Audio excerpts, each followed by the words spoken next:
This is Steve Weiser, the design associate working on this project, and I'm Rees Jones, and we're slowly making progress on the shaping and the restoration of my father's golf course. I think the work is turning out unbelievably well. This is the 16th hole, the par 3. It's a great finishing hole now because it's two holes in one. The left side is a longer shot than the right side. The right side you can access on the ground. The left side you have to carry the ball in.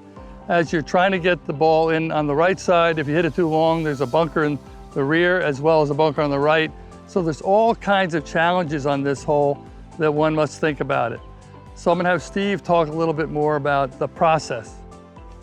So in the process of restoring this green, we found the old original location of the build cavity from the 50s, and we were able to reclaim that and get the angles properly adjusted. The bunkers have been restored to their original sizes. They had grown and out of shape. We're putting the tees back and properly aligned, getting the distances right. We've cored it down to the subgrade, and then it'll come back up with gravel and mix the sand and liner in the bunkers and get it all to tie in and back to normal. So this is the shortest par 3 on the golf course.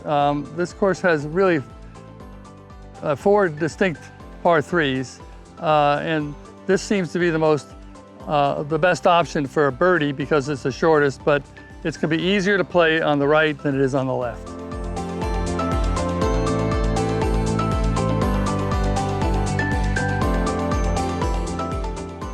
When my father, Robert Trent Jones, designed this golf course in the 60s, the green speeds were much slower than we have today. So this green, really, if you head over the bunker, the ball would stop more readily back in the 60s than it does today with the increased speed. So we've corrected that situation by regrading the green, recontouring it, much like a lot of the holes that we're working on, like number 10. The shots will be rewarded if you hit the proper shot with the proper green speeds, which are a lot faster than they were in my father's era. The other thing is, I think Rees has said it numerous times, but restoration a lot of times is peeling off old layers of things that aren't original to get back to what Trent built originally. A lot of what you saw of that frame on the bunker in the face that kicked you the wrong way, that was just build-up and changes over the years. That wasn't really what he had intended. So it's nice to go back down and find what was meant to be for this green and put it back the way it was in the 50s. Another thing that happened here at El Cab was that there have been some changes made since my father did his design work. And the bunkers were a little bit harder to get out of because they framed them higher than the surface of the green. That's all being taken away.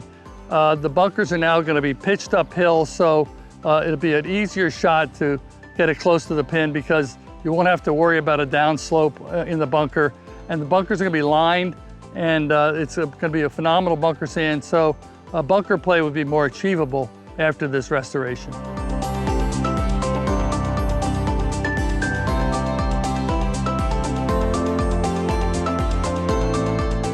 On my last visit, when we did the video, we showed how the drainage goes in the greens, and then we put a gravel layer on top of that, and then we put a sandy mix on top of that, which is the medium for the green surface. And so that's what's done here in 18. This is the finalized green construction. The bunkers have been edged. If you'll see what we're doing here at El Cab, we're building an old style classic design. The bunkers are windswept in character, much like you'd see in the coast of America or the British Isles, where the cavities are swept out and the line of grass and native material is irregular. And so that's what you have in the bunker style here. And this is just after the edging. And then we put a liner in that, we put a drainage in that, and then we put the sand in that, and then surround it with sod. So you can see the process is going smoothly. We have the same thing done on 9, and several of the greens are now being finished. So we're gonna be able to start grassing once the irrigation system is intact in this area. Both 9s, the 9th and the 18th hole, have very strong par 4 finishes. This is our 18th hole, and basically the 17-18 combination is quite a challenging finish. The nice thing about both 17 and 18, there's a safe route to the right on 17 to avoid the water, and you can come in on the ground. On 18, you can do the same thing here, but it's a benefit to come from the right side of the fairway if you're playing the open entrance. So there's lots of shot options. I think that's what's so great about this redesign of El Cab. We're going to give everybody a chance to have the round they're trying to shoot.